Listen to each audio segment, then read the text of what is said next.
The salt-crusted lens cap slipped from my fingers for the third time that evening, clattering against the polished marble tiles of the Villa Tramontana's terrace.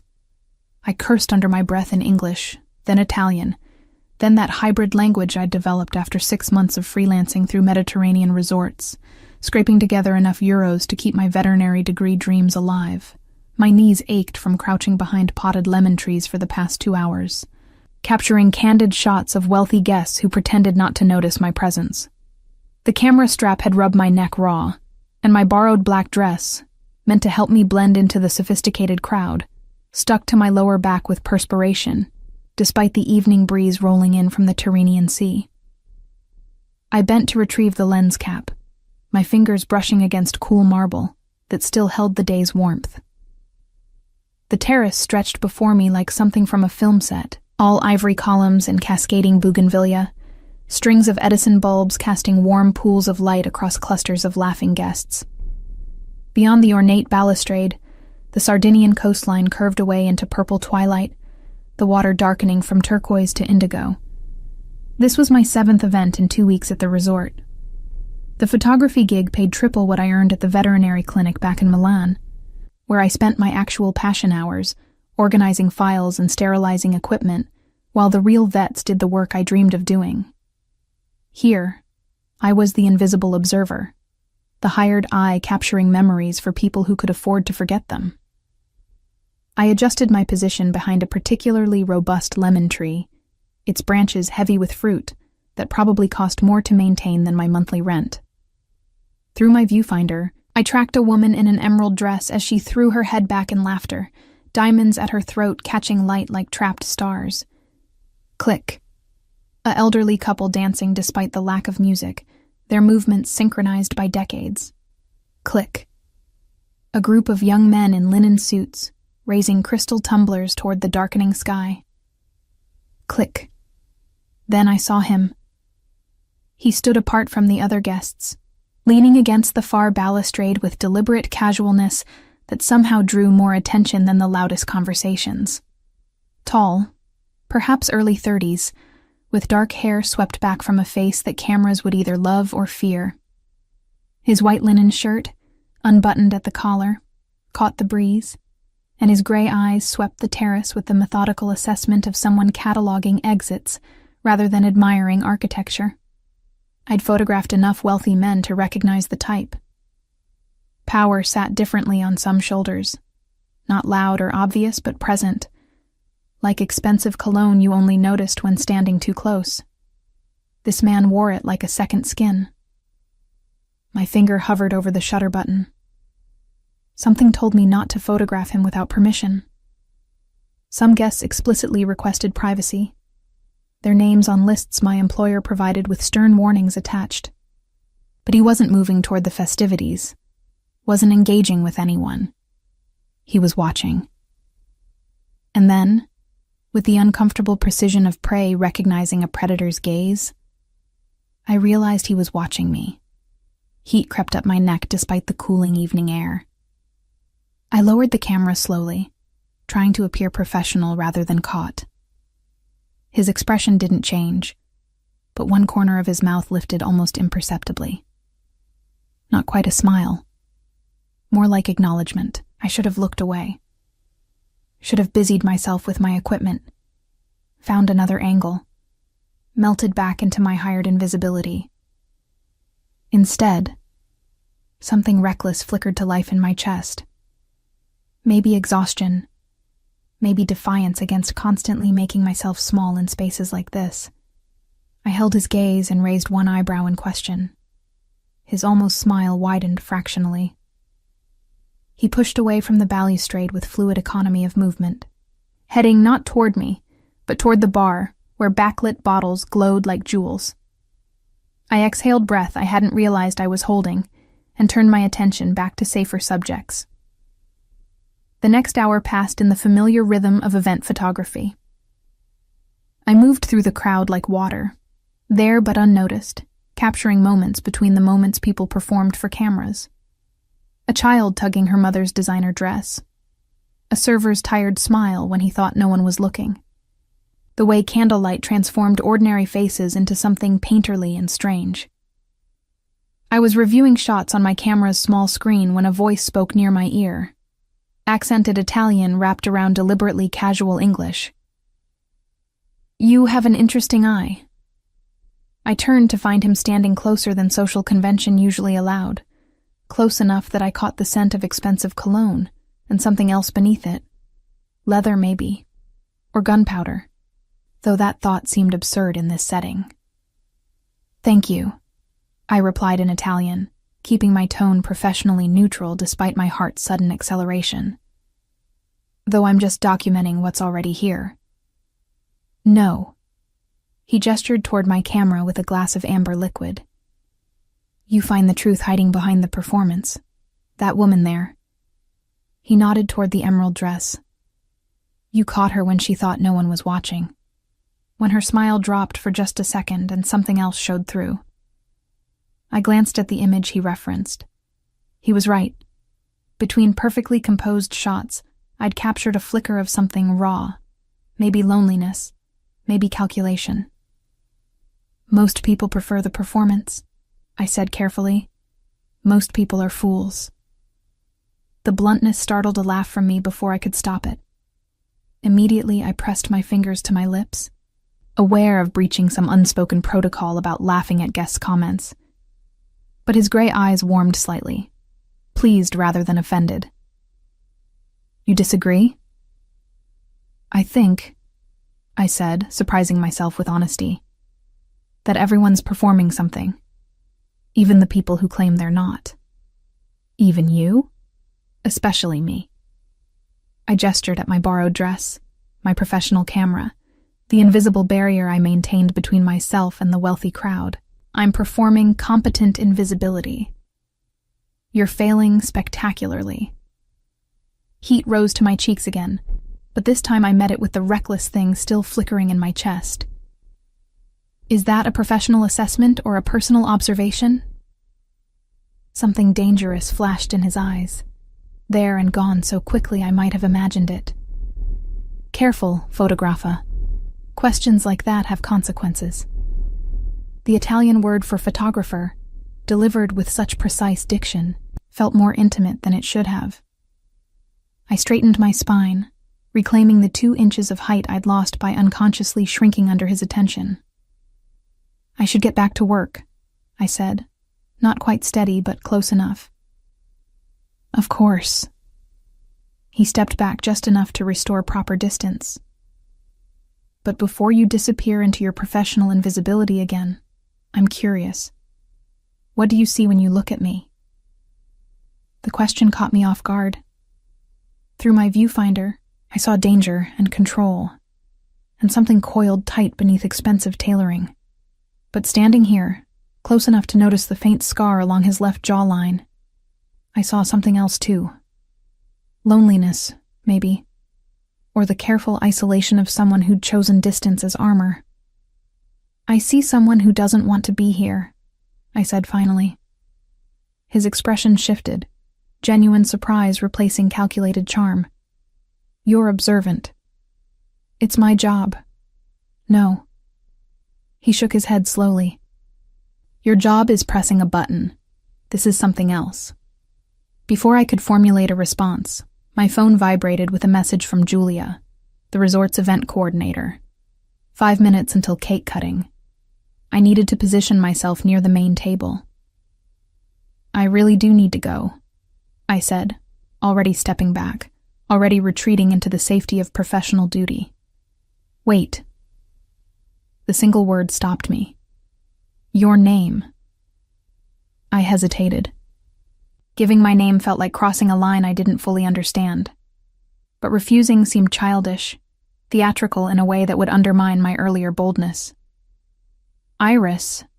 Iris."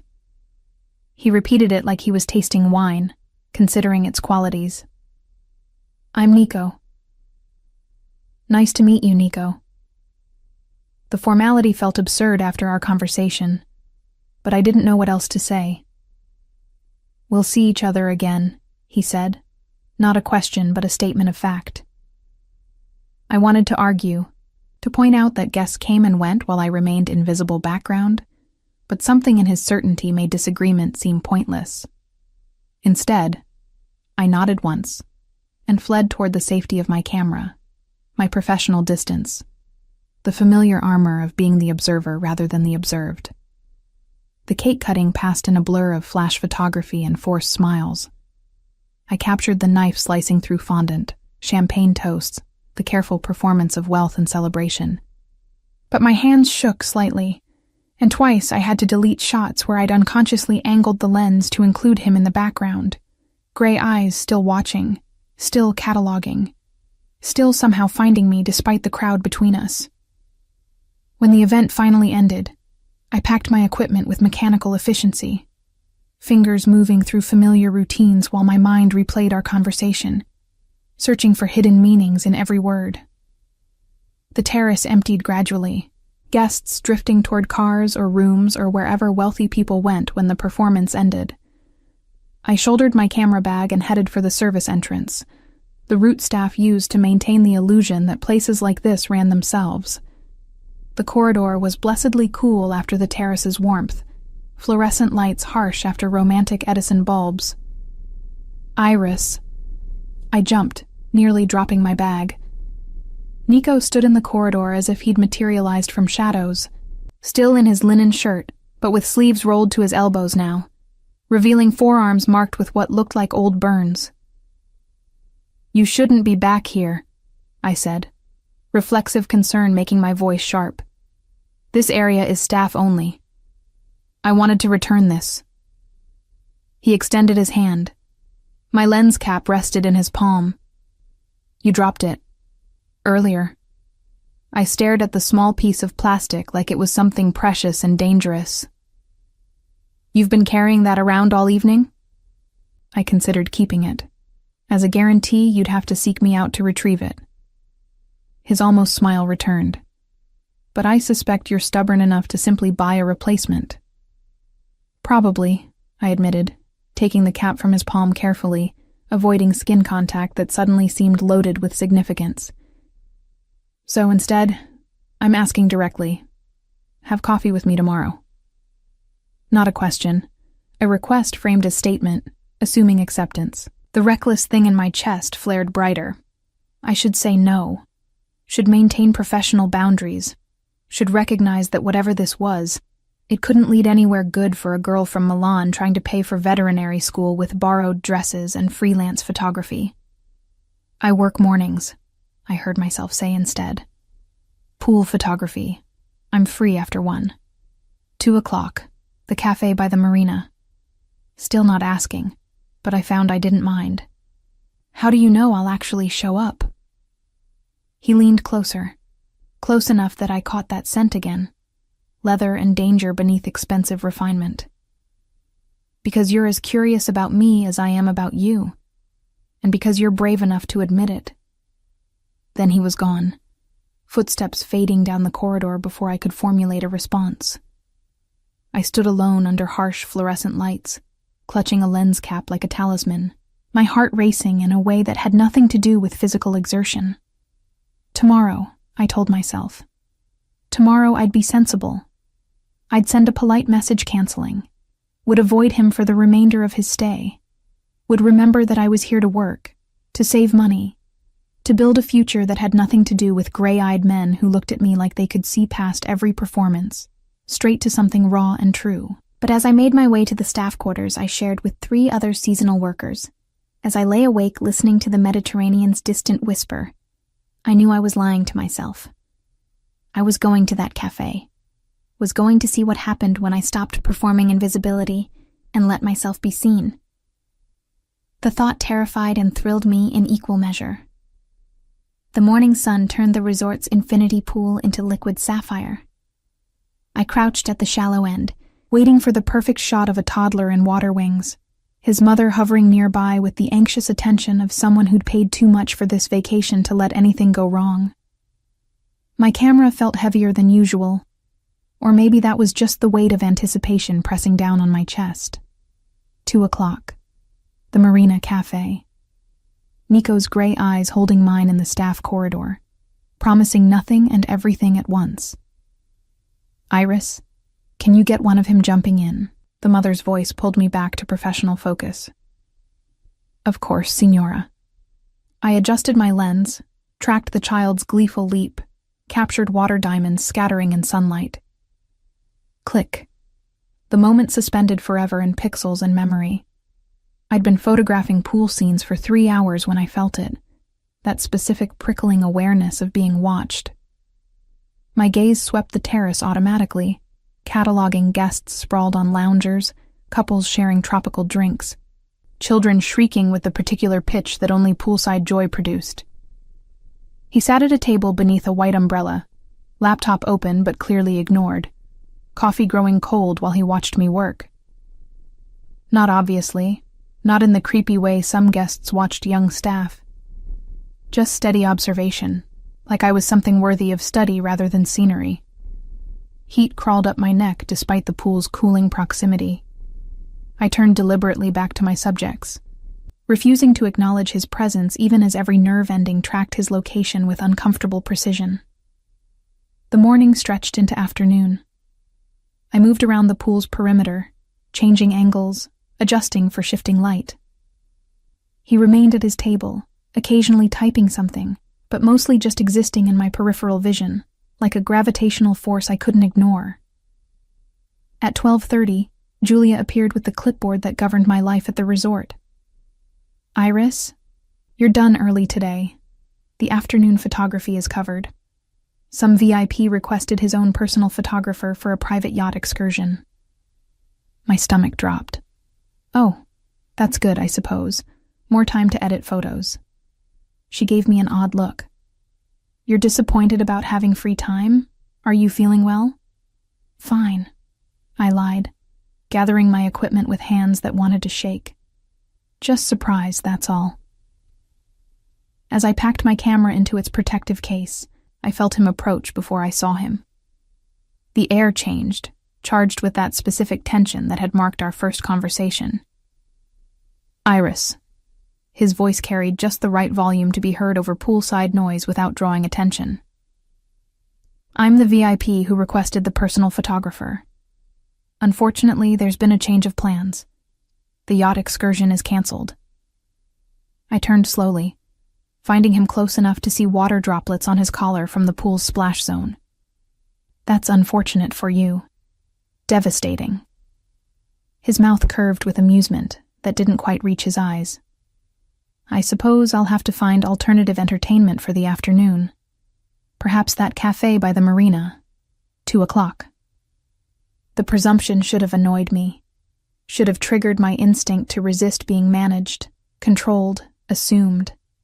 Instead, that reckless thing in my chest sparked hotter. "I haven't decided if I'm going yet," I said, deliberately casual. "Yes, you have." He stepped closer, just inside the boundary of appropriate distance. "You decided last night, when you didn't immediately refuse. You decided this morning when you wore that dress instead of your usual work clothes." I glanced down at myself, at the sundress I'd borrowed from my roommate Elena, pale blue cotton that actually fit instead of hanging loose like my usual second-hand finds. Damn him for noticing. Maybe I just felt like wearing something different. Maybe. His gray eyes held mine with uncomfortable intensity. "Or maybe you wanted to see what happens when you stop performing invisibility, when you let yourself be seen." The echo of my own thoughts from last night felt like invasion and intimacy tangled together. I opened my mouth to respond, to say something cutting and clever that would re-establish distance, but Julia's voice interrupted. "Signor Tesaro, your driver called. He's waiting at the main entrance whenever you're ready." Tesaro. So now I had a surname to attach to those gray eyes, that dangerous almost smile. Nico Tesaro. "Thank you, Julia." He didn't look away from me. "Tell him I'll be there shortly. I'm just finishing an important conversation." After Julia retreated, I shouldered my camera bag with more force than necessary, You orchestrated this. The canceled yacht, the freed afternoon, everything. I created an opportunity. He reached out as if to touch my arm, then thought better of it, hand falling back to his side. What you do with it remains your choice. Does it? I challenged. Or did you already decide that too? Something flickered in his expression. Maybe surprise, maybe approval. You have a sharp tongue when you're not hiding behind your camera.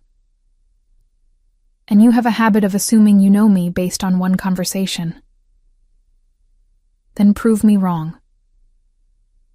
The challenge hung between us like suspended breath. Don't show up.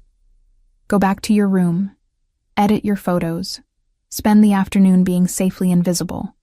Or, he let the alternative dangle, unspoken, but heavy with implication.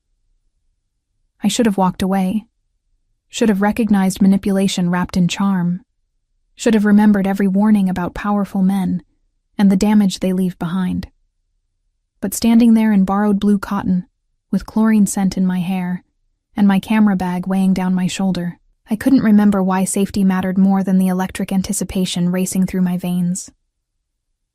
2:00, I said finally. But if you're late, I'm leaving. His smile widened into something genuine, transforming his face from dangerous to almost beautiful. I'm never late, Iris. He left then, striding across the terrace with that fluid confidence that parted crowds without effort. I stood alone by the pool, heart hammering against my ribs, already regretting and anticipating in equal measure. Elena found me in our shared room at 1:30, staring at my reflection with the critical eye usually reserved for composition through a viewfinder. The blue dress suddenly seemed too casual, too provincial, too obviously borrowed. You're nervous. She sprawled across her bed, dark curls still damp from her own shift-cleaning guest rooms. This is about that man from last night, yes? The one Julia says rented the presidential suite for a month. A month? I turned from the mirror. Who stays at a luxury resort for a month? Someone who can afford to rent out entire yachts for private photography sessions. Elena's grin was knowing. Someone who cancels them just to free up your afternoon. It's just coffee. Nothing is just coffee when a man looks at you the way Julia says he was looking at you this morning. Like you were the only person at the entire pool. I sat on my own bed, suddenly exhausted by anticipation. I don't know what I'm doing, Elena. He's clearly wealthy, clearly used to getting what he wants. And I'm a freelance photographer wearing your dress because I can't afford my own nice clothes. So? Elena sat up, expression fierce with sudden protectiveness. You're also brilliant and kind, and brave enough to leave everything you knew to chase your dreams. If he can't see that, then he's not worth your time. But if he can, she softened, then maybe stop hiding long enough to let him. Her words echoed Nico's from earlier. Stop performing invisibility. Let yourself be seen. At 1:55, I stood outside the Marina Cafe, salt air tangling my hair and doubt tangling my thoughts. Small boats bobbed in their slips, rigging chiming against masts like wind chimes. The cafe was modest by resort standards. Locals mixed with tourists. Plastic chairs and sun-faded umbrellas instead of pristine luxury. I almost turned back 3 times in the 30 seconds before I spotted him. He sat at a corner table, dressed more casually than last night, dark jeans and a white button-down with sleeves rolled to his elbows. Those burn scars I'd noticed yesterday were clearer now, old marks that spoke of close contact with fire or something equally unforgiving. When he saw me, he stood, the gesture so automatic it seemed like reflex rather than performance. You came. He pulled out a chair for me, the old-fashioned courtesy at odds with the modern setting. I said I would. I sat, hyper-aware of his proximity as he returned to his own seat. People say many things they don't mean. He signaled the waiter with subtle efficiency. What would you like? Espresso, please. After the waiter retreated, Silence settled between us, not uncomfortable, but weighted with unspoken questions. I studied his face in afternoon light, noting details my camera would love. The sharp jawline, the slight crookedness of his nose suggesting an old break, the way his gray eyes caught sunlight like polished steel. "You're doing it again," he said quietly. "What?" "Cataloging, observing, hiding behind professional assessment instead of engaging directly." The accuracy stung. Maybe that's who I am, the observer. No. He leaned forward, elbows on the small table. That's what you do. It's not who you are. Last night, when you challenged me in the corridor, when you raised your eyebrow instead of shrinking back, that was who you are. You don't know me well enough to make those distinctions. Then tell me. His intensity didn't waver. Tell me who Iris is when she's not performing competent invisibility. The waiter returned with our coffee, buying me a moment to gather scattered thoughts. The espresso was perfect, rich and bitter and grounding. I wrapped both hands around the small cup, needing something to hold on to. "I'm 21, I began, unsure why I was answering but unable to stop. "From Milan originally. I'm studying to be a veterinarian, which is absurdly expensive, so I take photography jobs wherever I can find them. I live in a room with 3 other seasonal workers. I own 2 dresses and both are borrowed. My camera cost more than everything else I own combined because it's the only thing that matters besides my education." He listened without interruption, gray eyes tracking every word like each one mattered. "I love animals more than people," I continued, the words coming faster now. "I'm better with wounded things than healthy ones. I cry at documentaries about rescue dogs, but not at romantic movies. I hate pretense and performance even though I engage in both constantly. And I don't understand what someone like you wants with someone like me beyond the obvious novelty." "The obvious novelty?" His eyebrow lifted. "The poor photography student, the fresh face in a sea of sophistication, the temporary entertainment before you move on to the next resort, the next distraction." Instead of offense, something like pain flickered across his features. "Is that truly what you think?" I don't know what to think. I set down my espresso cup before my trembling hands betrayed me. "You appear out of nowhere. You watch me work. You manipulate my schedule. You look at me like..." I faltered. "Like what?" "Like I matter." The admission came out small, vulnerable, everything I tried not to be. The silence that followed felt enormous. A seagull cried overhead. Boat rigging chimed its endless percussion. The world continued its normal rotation while I sat exposed, having revealed more than I'd intended. "You do matter," Nico said finally, his voice carrying a roughness I hadn't heard before. "More than you know. More than I can explain sitting at a cafe in broad daylight." That sounds ominous. It's honest. He reached across the table, not quite touching my hand, but close enough that I felt the warmth of his skin. "I came to this resort to conduct business. Legitimate business involving property acquisition for horse breeding operations. I expected 2 weeks of tedious meetings and expensive meals with people I don't respect.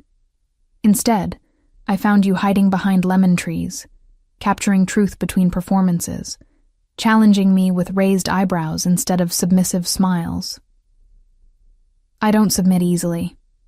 His gray eyes flashed with something dangerous and thrilling. "I'm counting on it." Heat pooled low in my stomach, unfamiliar and unsettling. I pulled my hand back, needing distance from the intensity building between us. "Tell me about the horses," I said, desperate for safer ground. He accepted the deflection with grace, settling back in his chair. "I breed and trade thoroughbreds, mostly for racing, some for dressage. My family has owned land in Tuscany for generations, olive groves primarily, but I've converted much of it to stables and training facilities." "That's why you're here? Looking at property?" Sardinia has excellent breeding stock. I'm considering acquisition. Something shifted in his expression. But I'm also here because I needed distance from complications on the mainland. What kind of complications?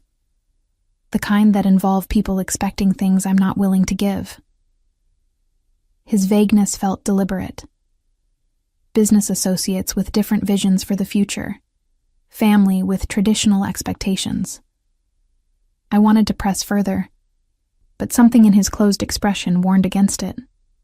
Instead, I said, "Tell me about the horses. What draws you to them?" His face transformed, walls lowering as passion for his subject overtook caution. They're honest in ways people never are. A horse can't perform or pretend. When they trust you, it's real. When they're afraid, they show it. They demand authenticity because they can sense deception. Like you can. He smiled slightly. Perhaps. Or perhaps I've just spent too much time with creatures more honest than the company I usually keep. We talked for 2 hours. Coffee turned to lunch, casual conversation deepening into genuine exchange.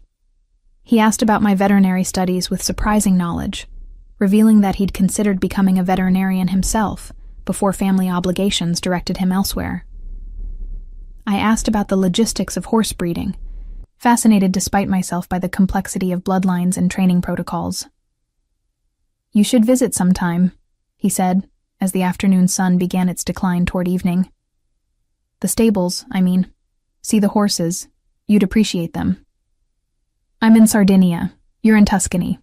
For now." His gray eyes held mine with renewed intensity. "But I have business here for another 2 weeks, and I imagine we'll continue running into each other." "You imagine that, do you?" "I'm arranging it." His honesty was refreshing and terrifying. "I've instructed the resort to schedule me for events you're photographing. I've booked private sessions that will require your specific services. I've essentially guaranteed that we'll be in close proximity for the foreseeable future." The manipulation should have angered me, should have triggered every self-protective instinct I'd developed over 21 years of learning to guard vulnerability. Instead, I felt that reckless thing in my chest blaze into something bigger, something that pushed words past careful filters. What if I don't want to be arranged? His almost smile returned. "Then you'll tell me to stop.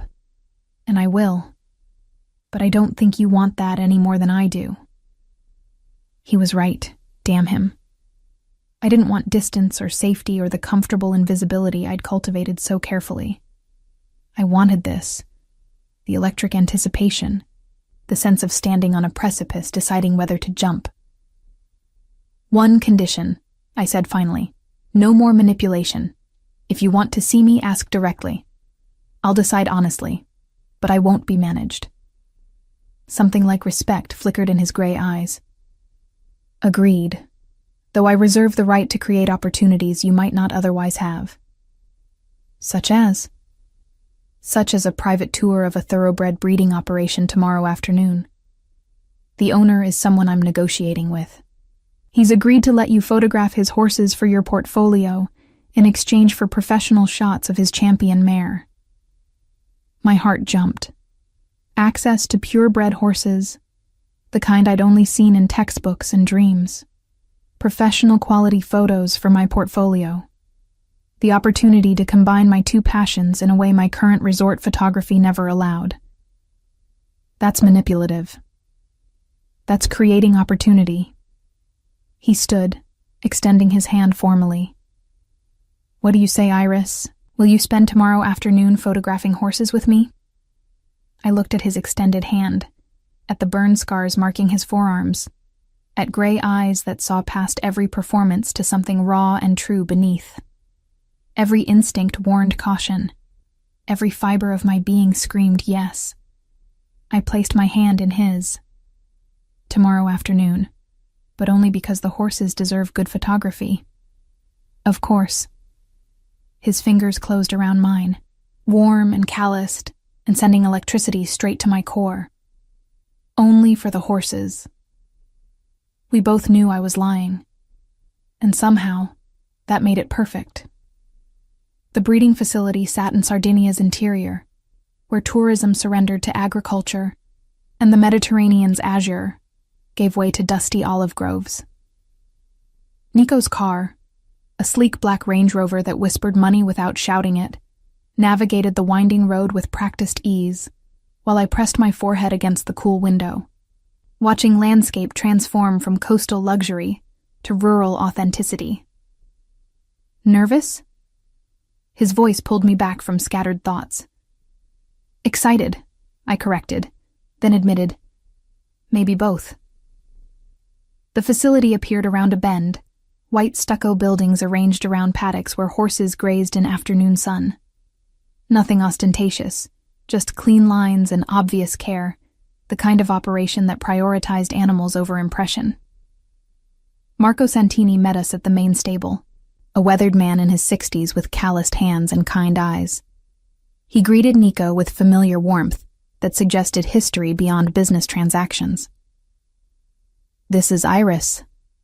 Nico introduced me with his hand at the small of my back, possessive and protective in equal measure. "The photographer I mentioned." "Welcome, Signorina." Marco's handshake was firm. "Any friend of Nico's is welcome here, though I warn you my horses are terrible models. They refuse to hold still." I liked him immediately. The best subjects never do. He led us through the facility, explaining bloodlines and breeding protocols while I photographed equipment, architecture, the interplay of light through stable doors.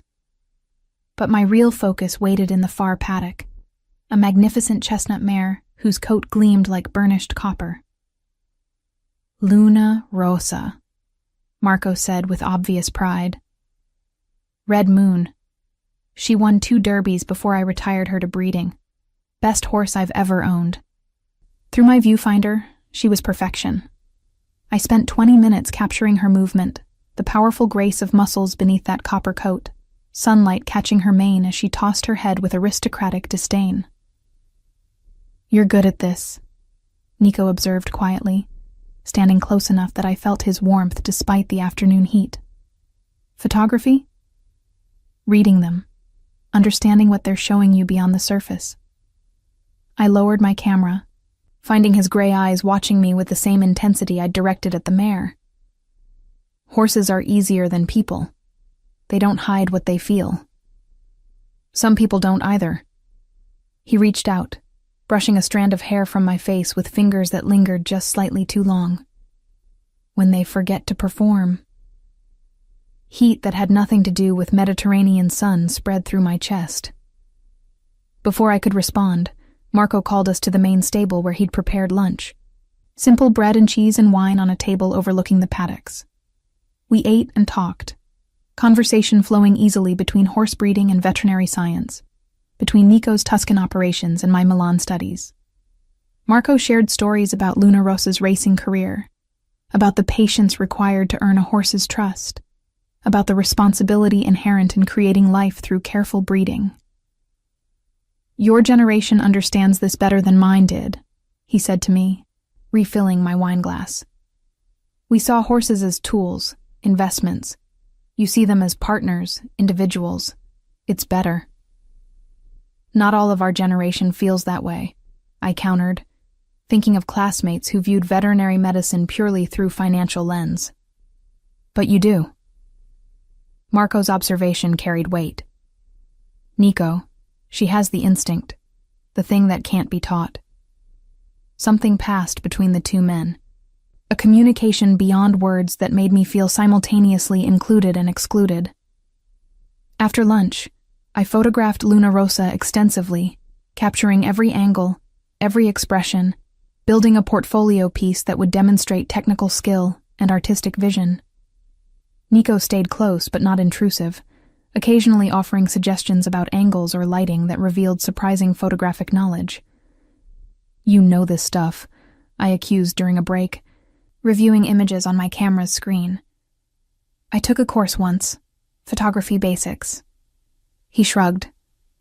"Thought it might be useful for documenting horses." "And was it?" His almost smile appeared. "Not really." I'm better with subjects that don't require lenses between us. The implication hung heavy in the air between us, charged with the tension that had been building since yesterday's cafe conversation. I turned back to my camera, needing the safety of professional focus. We left the facility as evening approached, Marco embracing us both with genuine warmth and making me promise to send him the photos once edited. The drive back began in comfortable silence, windows down to catch cooling breeze, landscape blurring past in golden green. "Thank you for today," I said as we descended toward the coast. "Access like that, with a horse like Luna Rosa, it's beyond what I could arrange myself.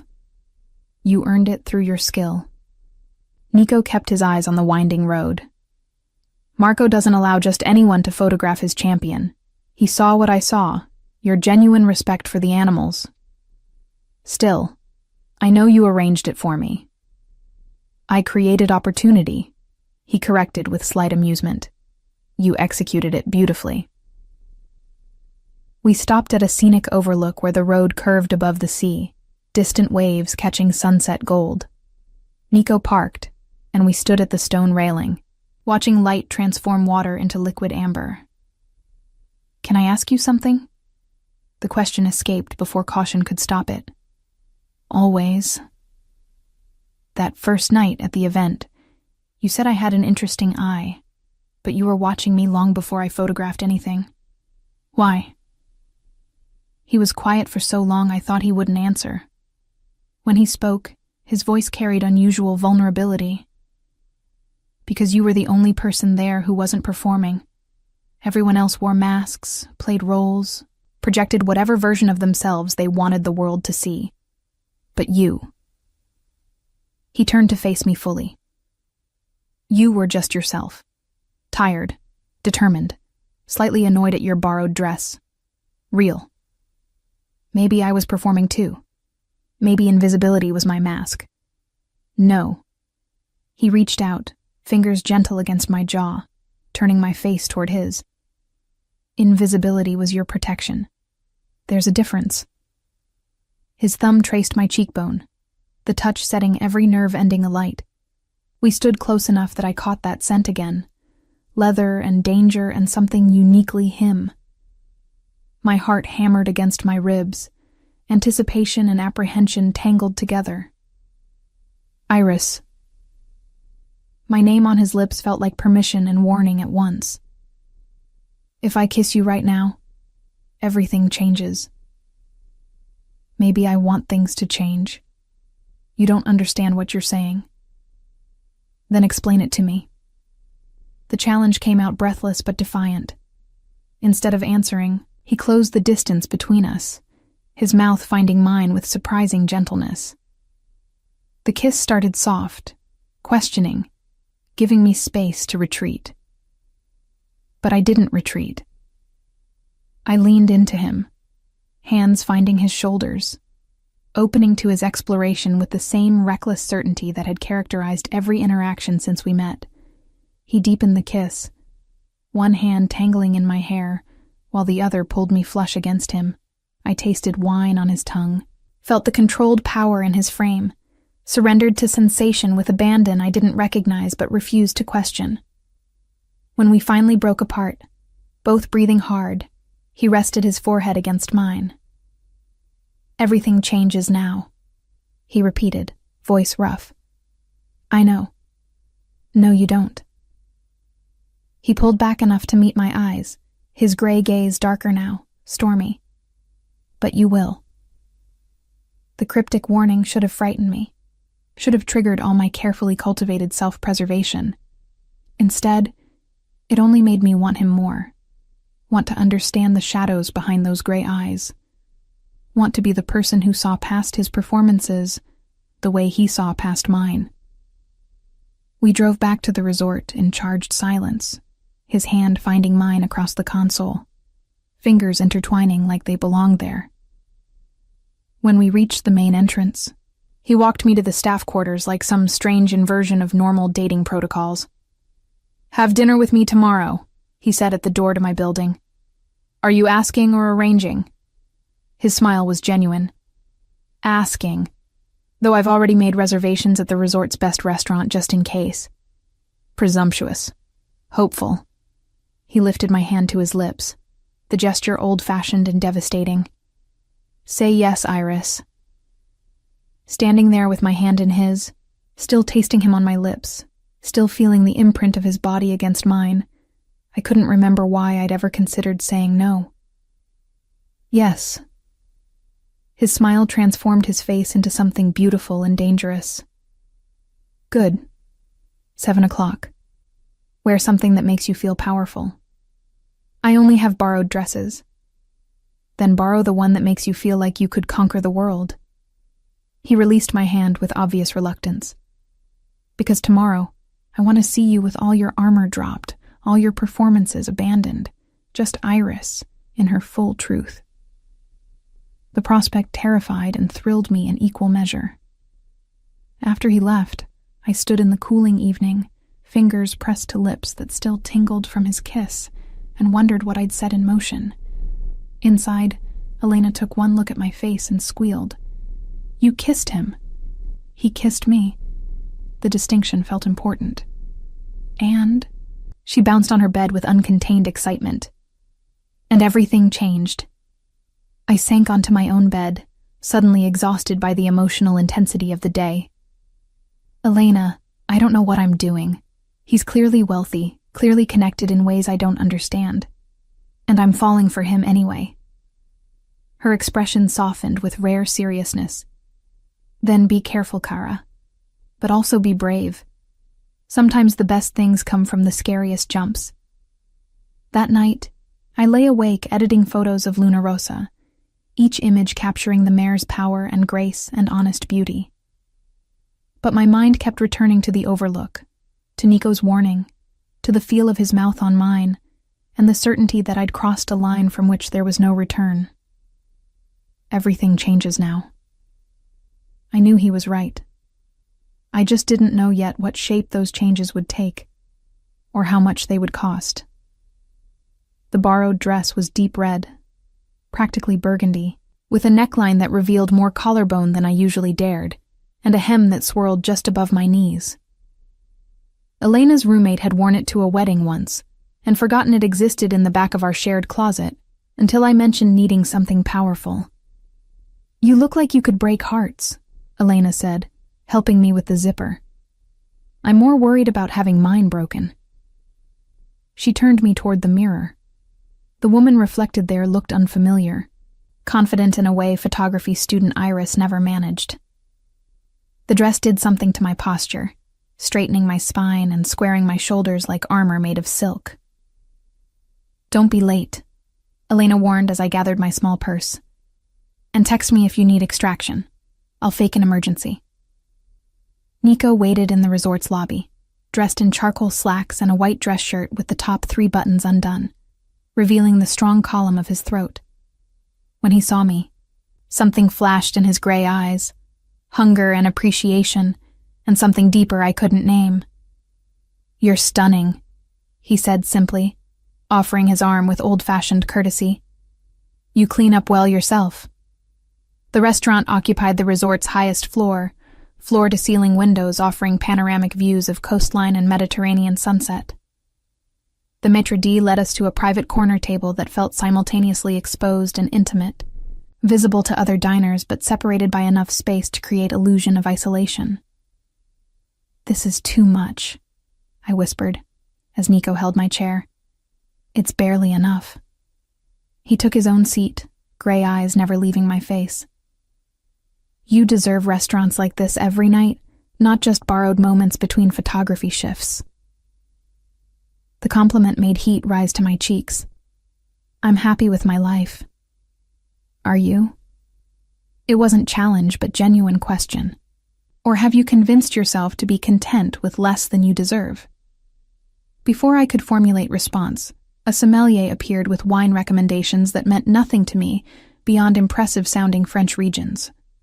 Nico ordered with easy authority, then turned his attention back to me with focus that made the rest of the room disappear. Tell me about your family, he said as our wine arrived. Not much to tell, only child. My parents run a small restaurant in Milan. Nothing fancy but steady. They thought my veterinary dreams were impractical, suggested I study business instead. I swirled wine in my glass, watching candlelight catch liquid ruby. We don't talk much anymore. Because you chose your path over their approval. Because I refused to be practical when I could be passionate. The admission came easier than expected. What about you? You mentioned family expectations. His expression shuddered slightly. My father built our family business from nothing. Olive groves initially, then expansion into wine, properties, various ventures. He expected me to follow his exact blueprint. But you chose horses instead. I chose authenticity over dynasty. He took a long drink of wine. It created complications. My father died disappointed, and my younger brother now runs operations I was supposed to inherit. The pain beneath his controlled tone made my chest ache. I'm sorry. Don't be. I made my choice knowing the cost. His gray eyes found mine with renewed intensity. The horses don't lie, don't perform, don't expect me to be anyone other than who I am. It's worth every sacrifice. Our food arrived, beautifully plated dishes that were more art than sustenance. We ate slowly, conversation flowing between bites, touching on everything and nothing. He told me about training young horses, about the patience required to earn trust without breaking spirit. I told him about my favorite veterinary rotation, working with rescue animals whose resilience humbled and inspired me. You light up when you talk about them, Nico observed, setting down his fork to focus entirely on me.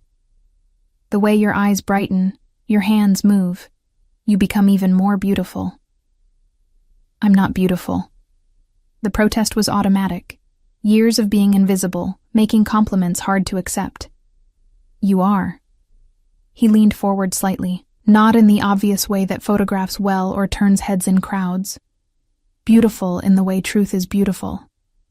In your honesty, your passion, your refusal to perform for anyone's comfort, including your own.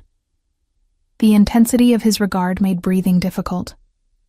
I reached for my wine glass, needing something to do with hands that wanted to reach for him. Iris. His voice dropped lower, intimate despite surrounding chatter. I need to tell you something. About who I am, what I do beyond horse breeding. Warning bells rang distant in my mind. Okay. He was quiet for a moment, seeming to weigh words carefully. My family's business, the operations my brother now runs, they exist in gray areas.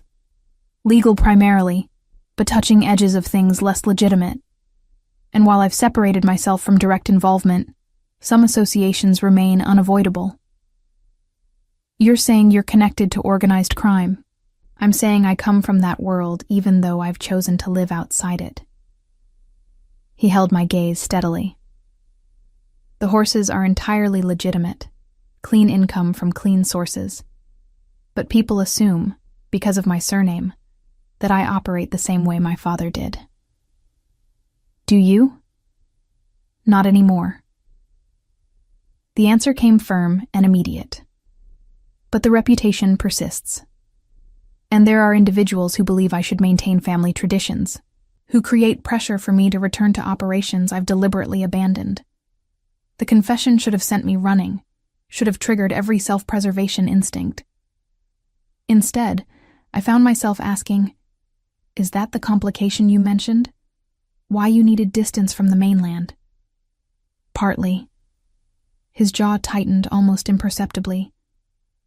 There's a woman, Isabella, daughter of a business associate who believes our families should merge through marriage. It's a traditional arrangement I've refused repeatedly, but she and her father are persistent. Jealousy flared hot and unexpected in my chest. Is she here? In Sardinia? No.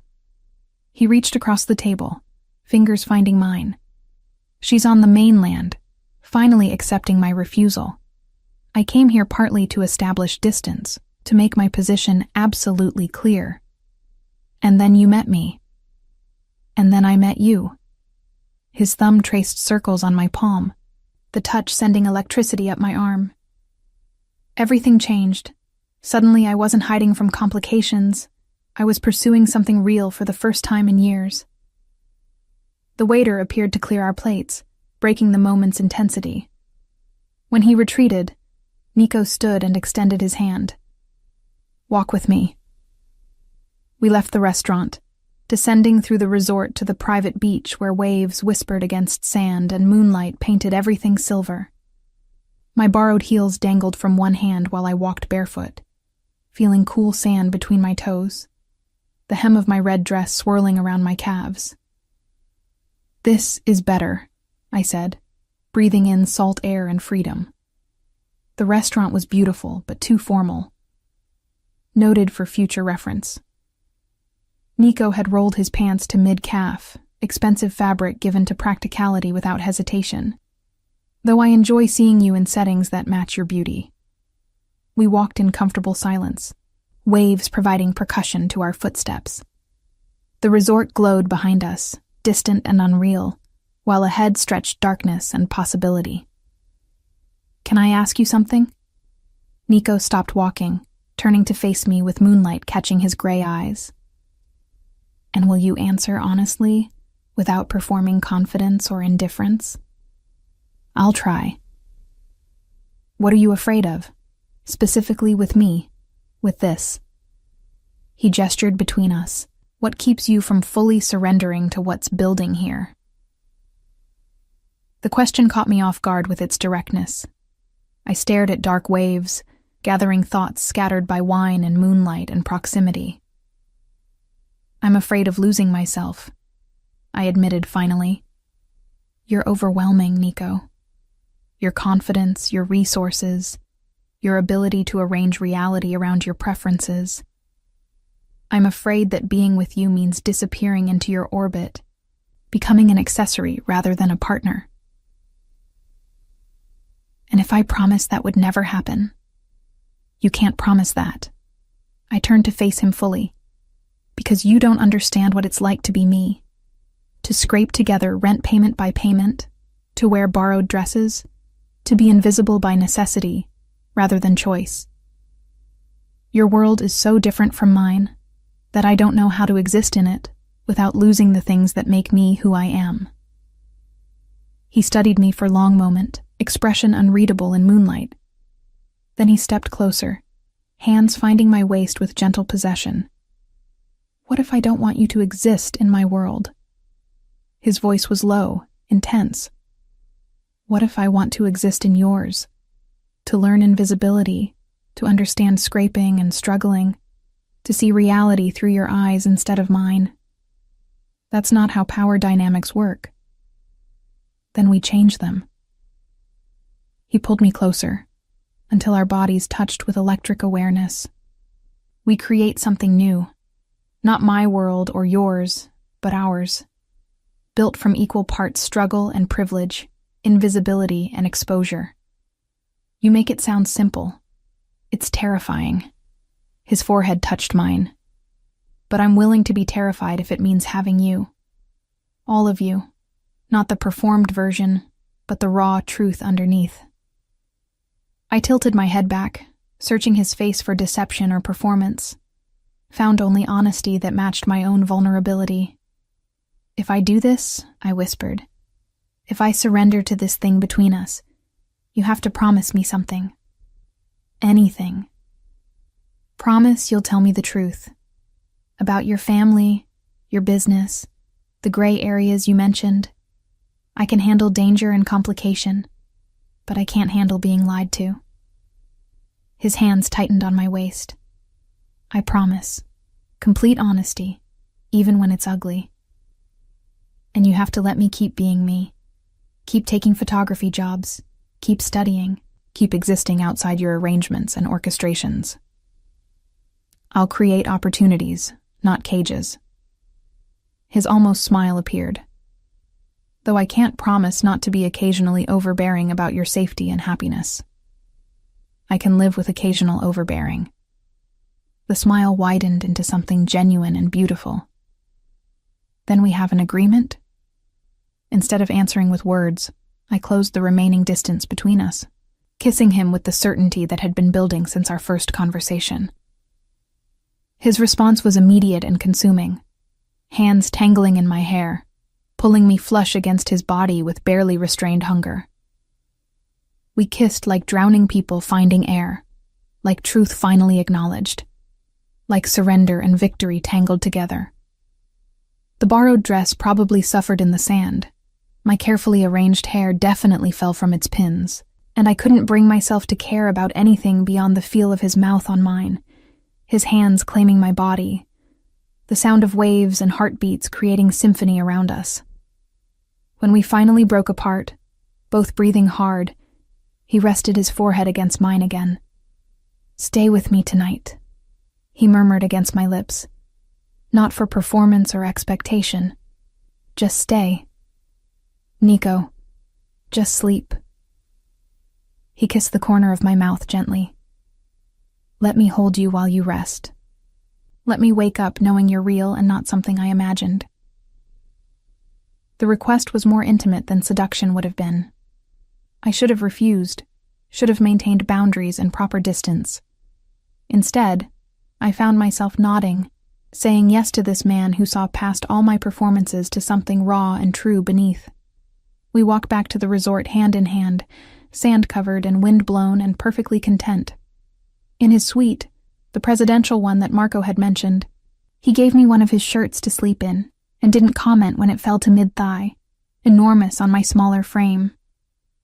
We lay together in the massive bed, his arms around me, my back against his chest, fitting together like pieces designed specifically for this configuration.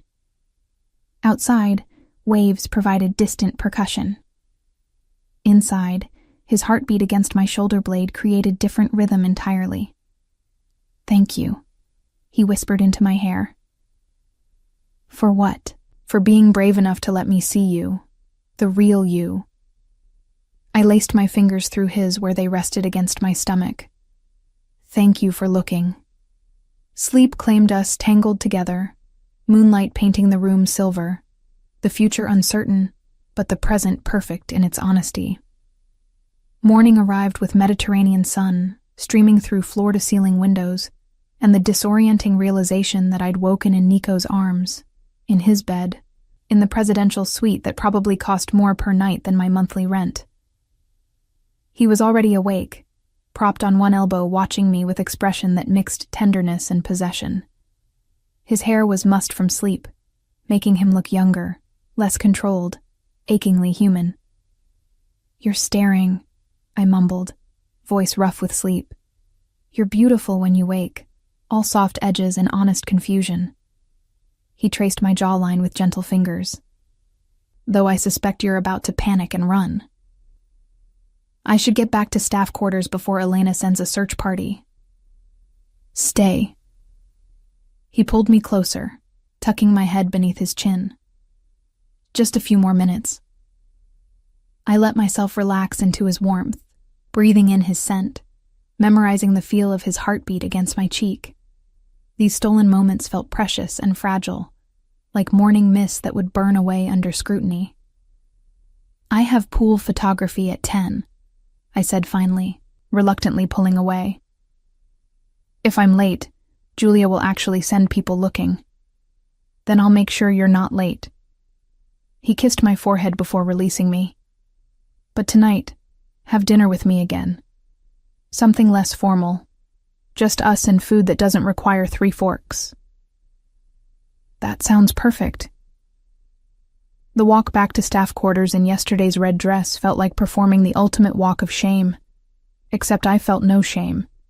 Only contentment that persisted despite knowing eyes tracking my path. Elena was waiting, of course, bouncing with barely contained excitement. "Tell me everything," she demanded the moment the door closed. We talked, walked on the beach. I stayed over. I pulled the dress over my head, grateful for comfortable clothes. Nothing happened beyond sleeping. That's almost more intimate. Elena's knowing look made heat rise to my cheeks. Iris, are you falling for him? Probably. The admission felt simultaneously terrifying and liberating. Is that completely insane? Maybe. She hugged me quickly. But the best things usually are. The next week passed in a blur of stolen moments between professional obligations. Nico was true to his word about not arranging my schedule, but we still found each other constantly. Morning coffee before my pool shift. Afternoon walks through olive groves. Dinners at the small local restaurants where tourists never ventured, and the food came from family recipes rather than expensive imported ingredients. He showed me his world piece by careful piece. Photos of his Tuscan stables, the rolling hills and cypress trees, creating landscapes straight from Renaissance paintings. Videos of young horses learning to trust human handlers, their gradual transformation from skittish to confident under patient training. Stories about individual animals, their personalities and quirks, told with the affection most people reserve for family. I showed him mine too, my cramped student apartment in Milan through phone photos, laughing at his carefully controlled expression when he saw my kitchen that was really just a hot plate and mini fridge. My favorite veterinary textbooks, pages dog-eared and annotated with passionate marginalia. The rescue dog I'd fostered briefly last year before school demands made it impossible. A 3-legged mutt named Dante who'd trusted me enough to sleep on my bed, despite obvious history of abuse. You saved him, Nico observed, studying the photo of Dante's trusting eyes. Just temporarily. Someone else adopted him permanently. But you gave him the foundation, showed him trust was possible. His gray eyes found mine with uncomfortable intensity. That's a rare gift, Iris. The ability to heal wounded things. The conversation felt weighted with subtext I couldn't quite decode. On the 8th day, everything shifted again. I was photographing an afternoon pool event when Julia approached with her clipboard and worried expression. Iris, there's someone asking for you at the main desk. A woman. She's quite insistent. Confused, I followed Julia to the lobby where a stunning brunette waited, designer sunglasses pushed atop perfectly coiffed hair, her posture radiating wealth and barely contained irritation. You must be Iris, she said in Italian, carrying distinct Milan accent. I'm Isabella Conti. I believe you've been spending time with my fiancé. The word fiancé hit like physical blow. I'm sorry. There must be some mistake. No mistake. Her smile was ice. Nico Tesaro and I have an understanding. A business arrangement between our families that he seems to have forgotten during his vacation. He told me he refused your father's proposal. He tells everyone that. She removed her sunglasses, revealing eyes hard as gemstones. But actions speak louder than words, don't they? And his actions include maintaining an apartment in my building, attending family functions as my partner, and accepting my father's business investments in his precious horses.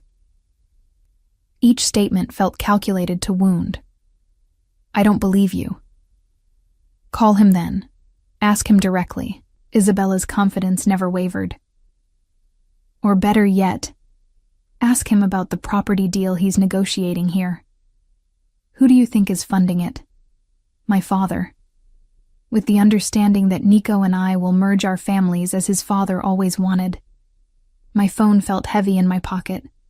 I wanted to pull it out, to demand answers, but doing so in front of Isabella felt like weakness I couldn't afford. Why are you telling me this? I asked instead. Because you're a complication he doesn't need right now. Her expression softened into something almost sympathetic. Look, you seem nice enough. But you're 21, working photography jobs to pay for school.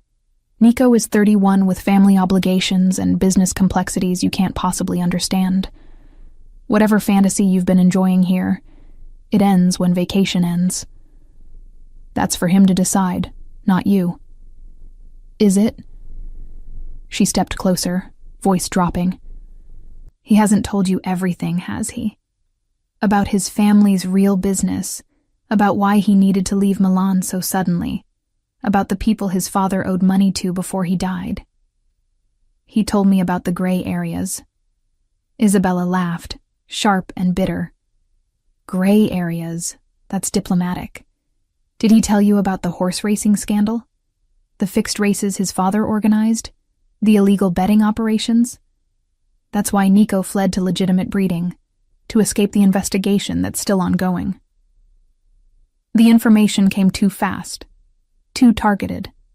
Each revelation designed to undermine the foundation of trust we'd been building. I think you should leave, I said, forcing steel into my voice despite trembling hands. I'm staying at the resort too. Presidential suite, same floor as Nico. Her smile was knife-sharp. We have dinner reservations tonight. You should ask him about it. She left in a cloud of expensive perfume and malicious satisfaction, leaving me standing in the lobby with my camera hanging heavy around my neck and my carefully constructed happiness crumbling like sandcastles against incoming tide. I made it back to the pool on autopilot, mechanically photographing guests while my mind raced through everything Isabella had said, searching for lies mixed with truth. The apartment in her building could be explained. The business investments could be legitimate. But the investigation, the scandal, the deliberate omission of crucial details despite his promise of honesty, that felt like betrayal. At 6 o'clock, I finished my shift and found a text from Nico waiting. Dinner tonight? Pick you up at 7. My fingers trembled as I typed back. We need to talk. You're sweet. Now. His response was immediate. Come up. I'm here. The elevator ride to the presidential floor felt endless. I rehearsed confrontations in my head, practiced staying calm and rational, reminded myself to listen before judging. But when he opened the door, worry clear in his gray eyes, all my preparation evaporated. Isabella was here, I said without preamble. She told me some very interesting things about your family business and your engagement. His jaw tightened. I'm not engaged to Isabella. That's a lie her father perpetuates to pressure me. But you do have an apartment in her building. You do attend functions with her. You do accept her father's money for your operations. Yes. He didn't deny any of it. But all of that has explanations if you'll let me give them. Then explain. I crossed my arms, needing the physical barrier. And don't leave anything out this time. He ran a hand through his hair, frustration and resignation mixing. Come in, please. This isn't a conversation for hallways. Inside his suite, he poured himself whiskey and offered me wine I refused. Standing by those floor-to-ceiling windows overlooking the Mediterranean, backlit by sunset, he looked simultaneously powerful and vulnerable. My father was involved in illegal racing operations. He began without preamble. Fixed races, illegal betting, money laundering through purse winnings. I didn't know the full extent until after he died, when investigators started asking questions. That's when I discovered the empire I was supposed to inherit was built on crime. So, you left. I created distance, sold my shares in his operations to my brother, used the money to buy land in Tuscany, started breeding horses legitimately. He took a long drink. But severing family ties completely isn't possible when your surname carries that history. People still assume, still expect. Including Isabella's father. Especially him. Nico turned to face me directly. Conti and my father had arrangements. When I refused to continue them, Conti suggested merging families through marriage would preserve the relationship. I've refused repeatedly, but he's persistent. The apartment Isabella mentioned belongs to my brother, but it's in a building Conti owns, so she sees me there during family obligations and assumes connection that doesn't exist. And his money funding your Sardinia acquisition? That's where it gets complicated. He set down his glass with careful precision. I did accept Conti's investment, but on legitimate terms with legal contracts. I thought I could maintain business relationship without personal entanglement.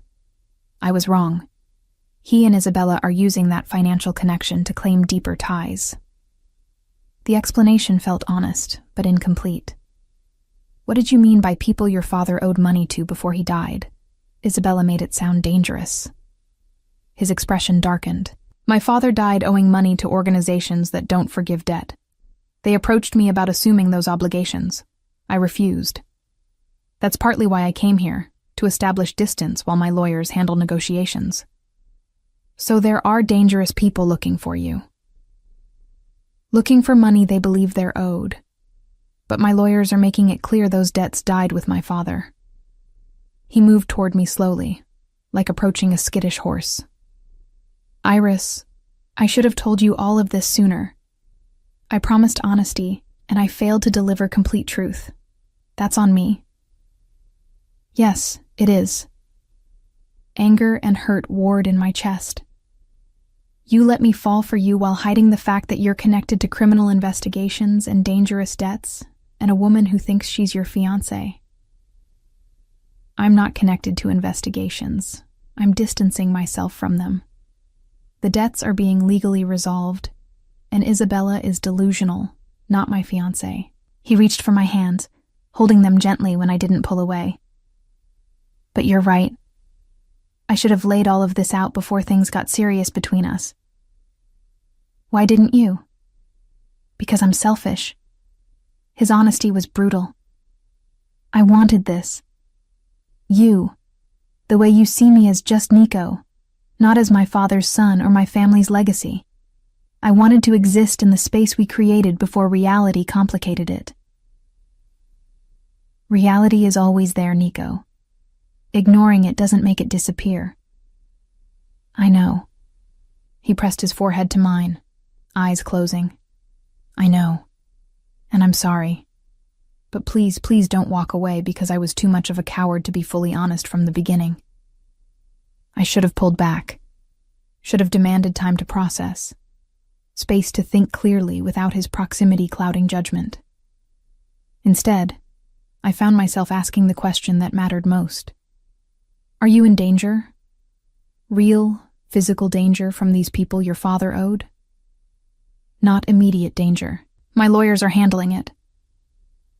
He opened his eyes, gray gaze holding mine. But I won't lie and say it's completely resolved. There's always risk when you refuse powerful people. And Isabella? Is a complication I'm ending permanently. I'll make it clear to both her and her father that there will never be anything between us, business or personal. The conviction in his voice felt real, but trust, once cracked, required more than words to repair. I need time, I said finally, stepping back from his embrace. To think about all of this, to decide if I can handle the complications you come with. Pain flashed in his eyes, but he nodded. I understand. Take whatever time you need. I'll be here. I left his suite feeling bruised and confused, my phone already ringing with Elena's concerned call. That night, I told her everything while she plied me with wine and outrage in equal measure. The question is, she said after hearing the full story, can you live with his past? Because men like him, they don't come without baggage. The real question is whether the present and future are worth carrying that weight. I didn't have an answer. Not yet. But as I lay awake, staring at the ceiling while my roommates slept, I kept returning to the same truth. Despite everything, despite the lies of omission and the dangerous complications, I was still falling. The question was whether I'd hit bottom or learn to fly. 3 days passed in careful avoidance. I took early morning and late evening photography shifts, times when Nico wouldn't reasonably be at the pool or restaurants. I threw myself into editing work, building my portfolio with the Luna Rosa photos that had turned out even better than hoped. I existed in the comfortable numbness of routine, not thinking, just doing. But on the 4th morning, Marco Santini called my phone directly. Signorina Iris, I hope you don't mind. Nico gave me your number. His warm voice carried concern. I have an emergency. Luna Rosa, she's in distress. The vet I usually use is on the mainland and can't get here for hours. Nico mentioned you're studying veterinary medicine. I know it's presumptuous, but is there any chance? I'll be there in 30 minutes. Professional instinct overrode personal turmoil. What are her symptoms? Sweating, pawing the ground, won't eat. Started 2 hours ago and getting worse. Possible colic. Keep her walking if you can. Don't let her roll. I'm leaving now. I grabbed my basic veterinary kit, the one I'd assembled from school supplies, and kept religiously updated, and ran for the staff parking lot where Elena's borrowed scooter waited. The drive to Marco's facility felt endless, my mind racing through differential diagnoses and treatment options, while simultaneously dreading the inevitable encounter with Nico. He was there when I arrived, standing outside Luna Rosa's stall with Marco, both men's faces etched with worry. Our eyes met briefly before I focused on what mattered. Show me. The mare was indeed in distress, sides heaving, eyes rolling with pain.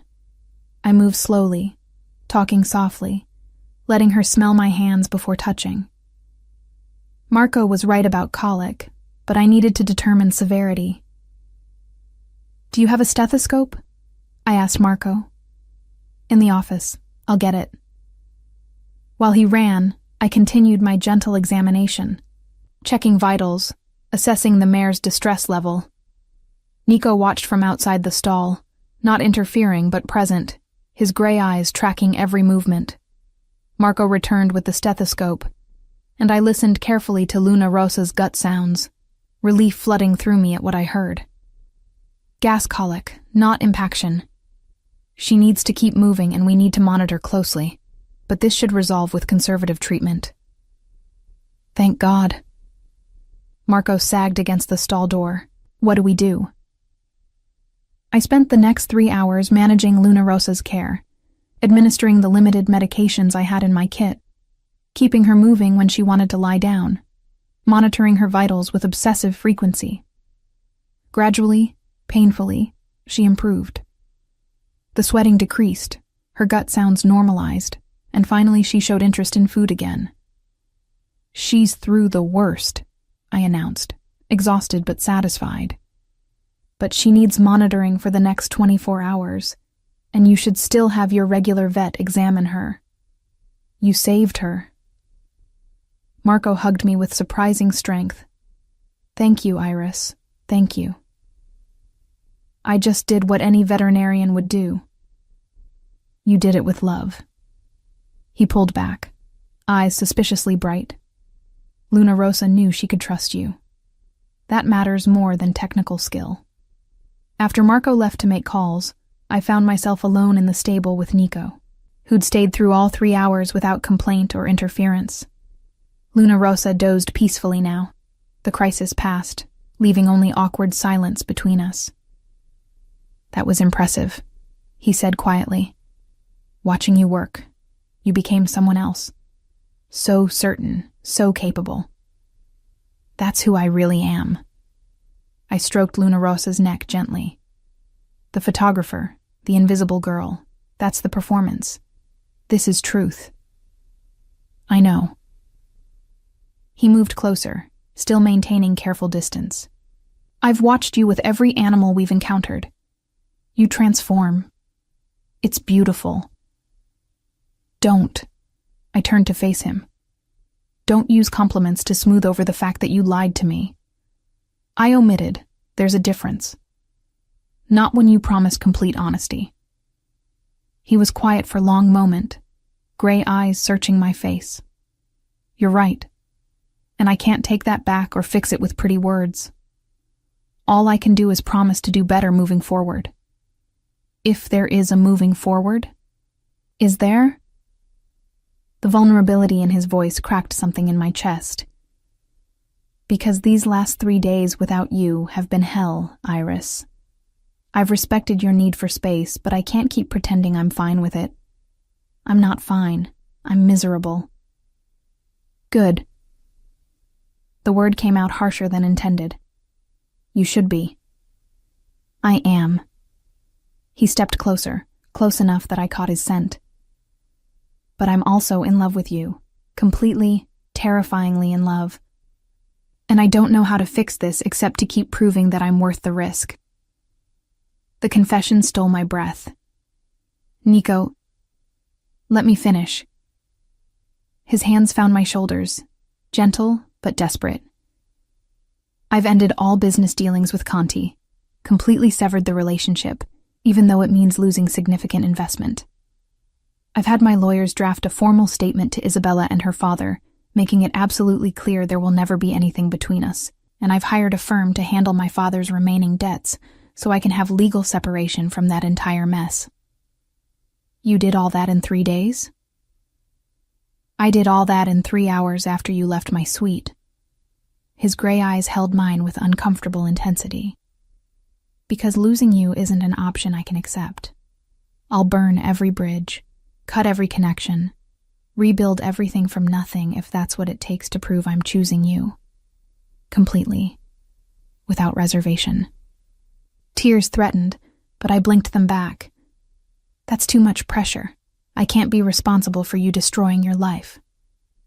You're not destroying it. You're saving it. He pulled me closer until our foreheads touched. My life before you was carefully constructed emptiness. Expensive and hollow. You make everything real. You make me want to be better than my father's legacy. I'm scared, I admitted, the words barely audible. Scared of losing myself in your world. Scared of complications I don't understand. Scared of caring this much about someone I've only known 2 weeks. I'm terrified too. His confession matched mine. Terrified that you'll decide I'm not worth the risk. That my past outweighs our present. That you'll choose safety over the beautiful, messy thing we're building. We stood there in the stable, surrounded by the scent of hay and horses. Luna Rosa's peaceful breathing providing gentle percussion. The afternoon sun slanted through gaps in the walls, painting everything gold. If I do this, I said slowly, if I choose you despite everything, I need promises. Anything. Complete honesty. No more omissions. No more protecting me from ugly truths. I promise. And I keep my independence. My photography. My studies. My life separate from yours, even as we build something together. I promise. Though I reserve the right to support and encourage aggressively, a small smile tugged at my lips despite everything. And you accept that I come with complications too. Student debt, unstable income, family that doesn't approve of my choices. I'll love every complicated piece of you. He kissed my forehead gently. Your debt is our problem to solve together. Your unstable income gives me opportunities to create legitimate work for your skills. And your family will learn to accept you when they see how happy you are. You make it sound simple. It's terrifying and complicated and probably a disaster waiting to happen. His almost smile appeared. But I'd rather have complicated disaster with you than perfect emptiness without you. I pulled back just enough to search his face for deception. Found only honesty that matched my own fear and hope tangled together. Okay, I whispered. Okay, we try this. But if you lie to me again... I won't. He cut me off with a kiss, gentle and desperate and full of promise. Never again. I swear it. We kissed in the stable's golden light, surrounded by the peaceful sounds of horses and afternoon breeze, tasting salt from tears neither of us acknowledged. When we finally broke apart, both breathing hard, he rested his forehead against mine again. Come to Tuscany with me, he said quietly. When your photography contract ends next week, come see the stables, meet the horses, see if you can imagine building a life there. I have school in Milan. Tuscany is 2 hours from Milan. You could commute, or we could arrange housing closer to your university. His hands framed my face. I'm not asking you to abandon your dreams, Iris. I'm asking you to let me support them while we figure out this thing between us. The offer was enormous, terrifying, perfect. What would I do in Tuscany besides be your girlfriend? Be the veterinarian my stables desperately need. Be the photographer who documents our breeding program. Be the woman who transforms my hollow empire into something with heart and purpose. His gray eyes held mine with absolute certainty. Be yourself, in all your complicated glory, while I love you the way you deserve. Luna Rosa snorted softly, as if offering opinion on the proposal. I laughed despite tears still threatening, the sound mixing relief and terror, and something that felt dangerously close to hope. 1 month, I said finally. Trial basis. I finish my photography contract, then come to Tuscany for 1 month. If it works, if I can maintain my identity while being with you, then we talk about long-term plans. Deal. He sealed it with another kiss, deeper this time, full of promise and possession. Though I should warn you, I'm very good at making trial periods become permanent. Arrogant, confident.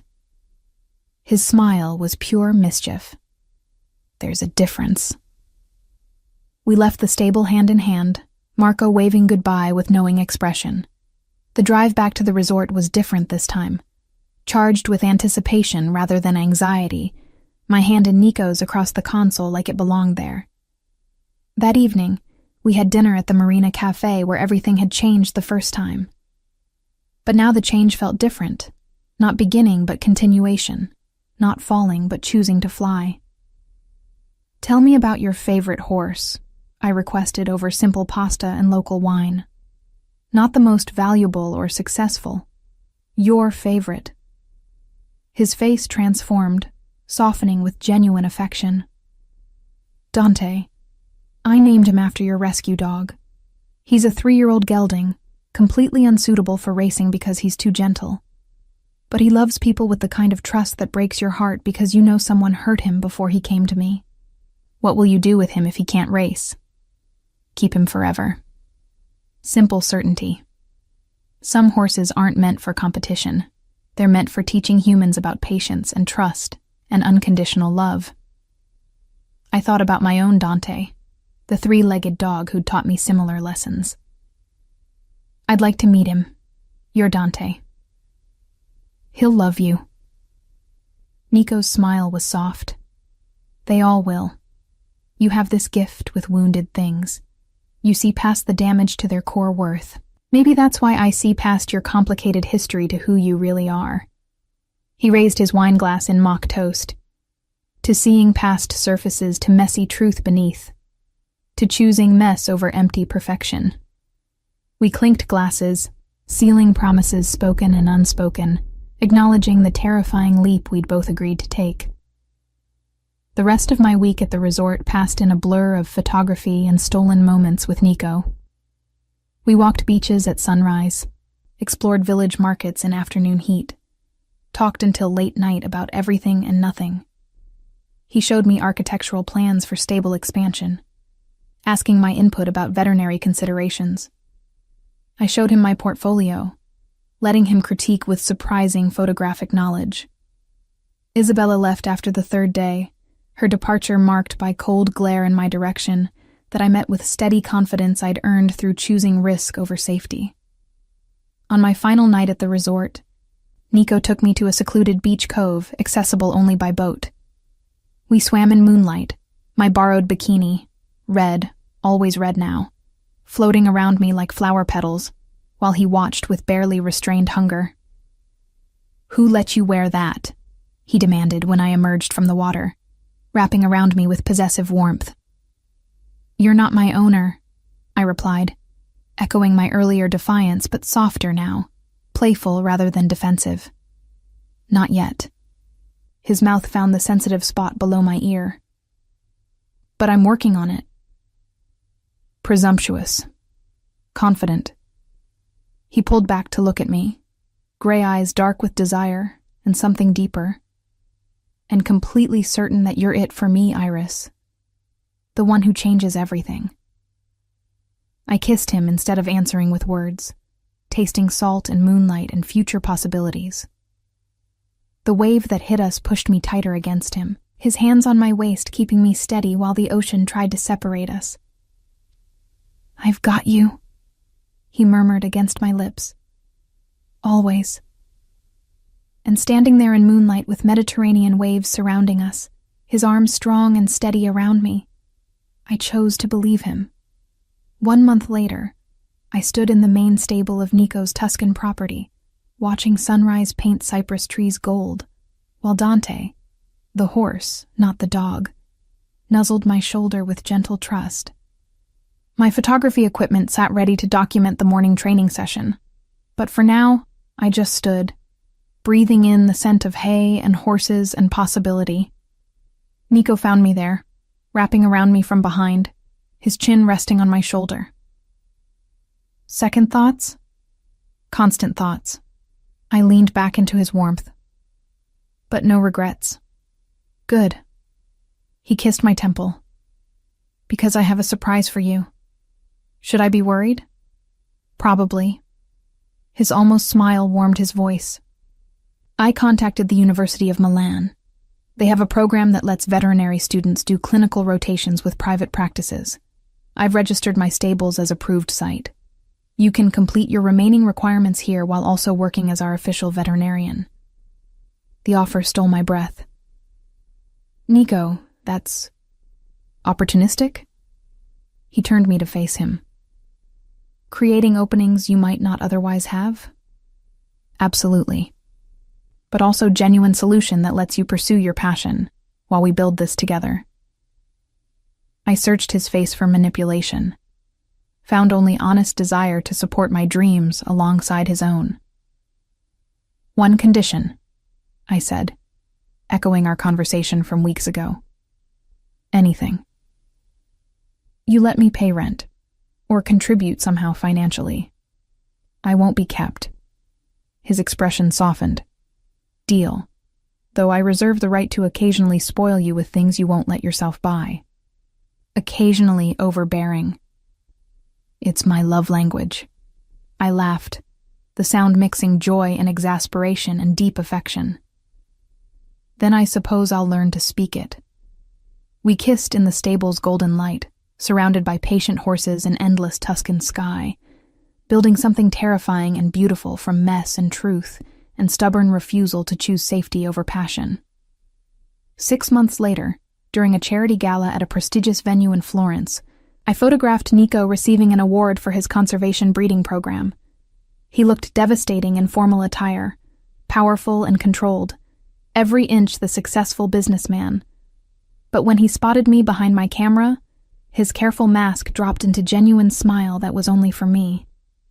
And in that moment, captured forever in pixels and memory, I saw truth beneath every performance. The girl who'd hidden behind lemon trees, performing invisible competence while secretly yearning to be seen, had found the man who looked past every barrier straight to her core. And together, we were building empire of horses and healing, of truth chosen over comfortable lies, of love earned through honesty rather than performance. It wasn't perfect. His family complications still surfaced occasionally. My student debt remained real and daunting. We fought about his overprotectiveness and my stubborn independence with passionate intensity that occasionally worried the horses. But it was real, messy, complicated, terrifyingly authentic. And standing in that Florence gala, watching him accept accolades while his gray eyes searched the crowd for me, I knew with bone-deep certainty that I'd made the right choice. I'd chosen to fly.